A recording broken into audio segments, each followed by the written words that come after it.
ఇక సౌత్ ఇండియాలో కీలక రాష్ట్రం కేరళంలో ఏప్రిల్ 9న జరగబోయే అసెంబ్లీ ఎన్నికలు ఆ రాష్ట్రానికి దిశానిర్దేశం చూపబోతున్నాయి. ఏప్రిల్ 7తో ప్రచారం ముగియనుంది. దశాబ్దాలుగా కేరళ రాజకీయాలను శాసిస్తున్న ఎల్డీఎఫ్, యూడీఎఫ్ మధ్య ప్రధాన పోరు ఉండగా ఎన్డీఏ తన బలాన్ని నిరూపించుకోవాలని చూస్తుంది. ఎల్డీఎఫ్ కు ముఖ్యమంత్రి పినరయ్ విజయన్ కీలక నేతగా ఉన్నారు. వరుసగా మూడోసారి గెలిచి హ్యాట్రిక్ సాధించాలని ఎల్డీఎఫ్ లక్ష్యంగా పెట్టుకుంది. సంక్షేమ పథకాలు, మౌలిక సదుపాయాల అభివృద్ధి, గత 10 ఏళ్ల పాలనను నమ్ముకొని వీరు ప్రచారం చేశారు. అయితే 10 ఏళ్ల పాలన తర్వాత సాధారణంగా ఉండే ప్రభుత్వ వ్యతిరేకత వీరికి ప్రధాన సవాల్గా మారింది.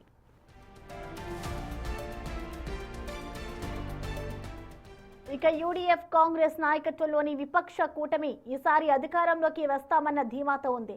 వీడి సతీశన్, రమేష్ చెన్నితల వంటి కీలక నేతలు ప్రచారాన్ని ముందుండి నడిపించారు. సర్వేలు యూడీఎఫ్ కు చేకొడుతున్నాయి. ప్రభుత్వంపై ఉన్న వ్యతిరేకతను తమకు అనుకూలంగా మార్చుకోవడానికి వీరు ఇందిరా గ్యారంటీ పేరుతో సంక్షేమ పథకాలను ప్రకటించారు. ముఖ్యంగా minority vote bank, youth support పై యూడీఎఫ్ ఆశలు పెట్టుకుంది. అటు ఎన్డీఏ కూడా కేరళలో శక్తిగా ఎదిగేందుకు ప్రయత్నిస్తోంది. కె సురేంద్రన్, రాజీవ్ చంద్రశేఖర్ లాంటి నేతలతో ప్రచారాలు చేయించింది. సర్వేల ప్రకారం అధికార ఎల్డీఎఫ్, ప్రతిపక్ష యూడీఎఫ్ మధ్య నువ్వా నేనా అన్నట్లుగా పోరు సాగుతోంది. ప్రభుత్వ వ్యతిరేకత యూడీఎఫ్ కు లభిస్తుందా లేదా విజయన్ పాలనపై నమ్మకం ఎల్డీఎఫ్ ను మళ్లీ గెలుస్తుందా అన్నది మే 4న ఫలితాలతో తేలనుంది.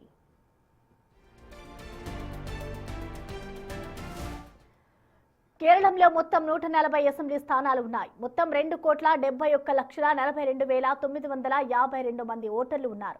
ఇందులో మహిళా ఓటర్లు 1,39,1,21,811 మంది ఉండగా పురుష ఓటర్లు 1,32,20,811 ఉన్నారు. ఈ ఎన్నికల్లో 2 లక్షలకు పైగా ఉన్న ఎన్ఆర్ఐ ఓటర్లు కీలకంగా మారుతున్నారు. అలాగే తొలిసారి ఓటు వేస్తున్న 4,66,408 మంది కూడా ఎటువైపు మొగ్గు చూపుతారన్న ఉత్కంఠ ఉంది.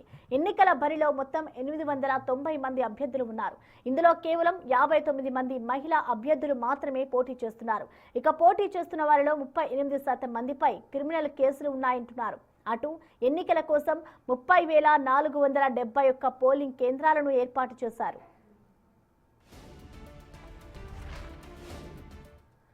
కేరళం అసెంబ్లీ ఎన్నికల్లో డిసైడింగ్ ఫ్యాక్టర్స్ చాలానే కనిపిస్తున్నాయి. ఓట్ల తొలగింపు, ధరల పెరుగుదల, లా అండ్ ఆర్డర్, ప్రాంతీయ అంశాలు, చర్చిల చుట్టూ వివాదాలు, వన్యప్రాణుల సమస్య, ముఖ్యంగా ఏనుగుల జనావాసాల్లోకి రావడం, అటు సంక్షేమ పథకాల చెల్లింపుల్లో ఆలస్యం, స్కామ్లు, అవినీతి ఆరోపణలు, ఆర్థిక సంక్షోభం, వైద్య రంగంలో నిర్లక్ష్యం, కస్టోడియల్ డెత్స్, నిరుద్యోగ రేటు, వలసల సమస్యలు ఇవన్నీ ఎన్నికల్లో కీ ఫ్యాక్టర్గా మారబోతున్నాయంటున్నారు.